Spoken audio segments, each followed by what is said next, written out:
خیلی خوبه. Let's cook together, come along, bang bang. سلام، من نسیمم. به یه ویدیو دیگه خوش اومدین. امروز میخوایم با هم دیگه از شر صبحونه‌های تکراری راحت بشیم. بریم با هم 2 تا از این رسیپی ها که مورد علاقه خودم هم هست رو ببینیم و درستش کنیم.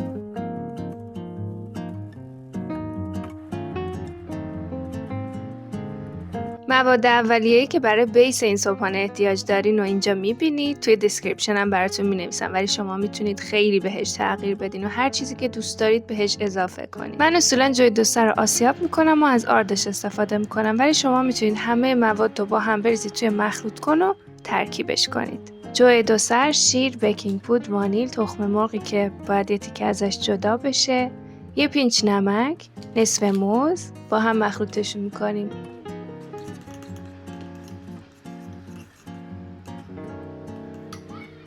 ظرفمون رو چرب میکنیم. من از روغن نارگیل استفاده کردم. مواد رو توی ظرف میریزیم. یکم مواد زیاد بود و من توی یه ظرف دیگه هم ریختمش.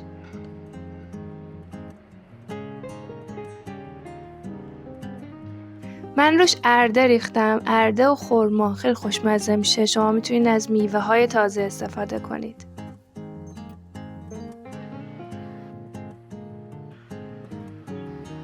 این میره کنار. میریم سراغ رسیپی بعدی. رسیپی بعدی توش پودر کاکائو داره. میخوایم شکلاتی درستش کنیم. بازم همه مواد رو با هم مخلوط میکنیم و فرقش اینه که این دفعه پودر کاکائو هم اضافه میکنیم.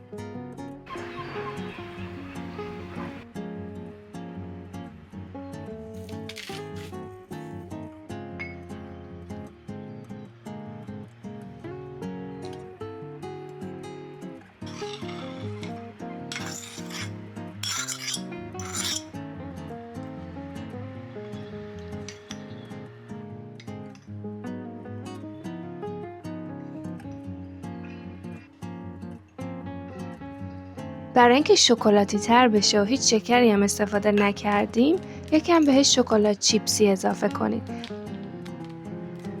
هم شکلات رو توش بریزین، یکم هم بزنید، هم روش برای تزیین.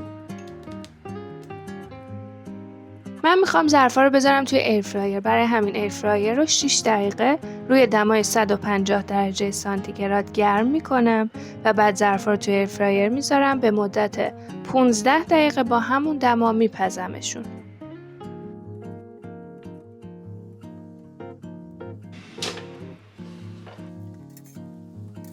ولی کاری که همیشه میکنم، وقتی نصف این زمان گذشت در ایرفرایر رو باز میکنم، مواد رو یه هم میزنم که کاملا ته ظرفم پخته بشه.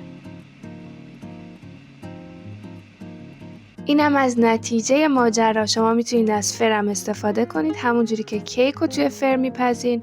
هم میتونید مواد رو بیشتر کنید و 2 برابر کنید، توی ظرف بزرگتر درستش کنید، یا میتونید توی همین ظرفای کوچیک با همون دمایی که کیک رو میپزین توی فر آمادش کنید.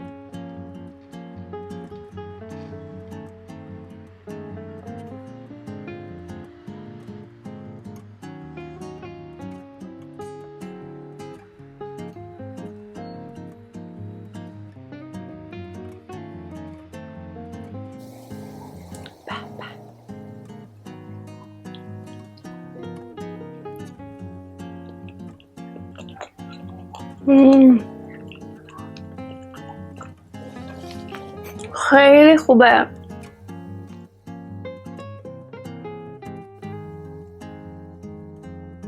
این صبحونه‌ها انقدر خوشمزه است که انگار داریم برای صبحونه دسر میخورین و این برای من خیلی هیجان انگیزه.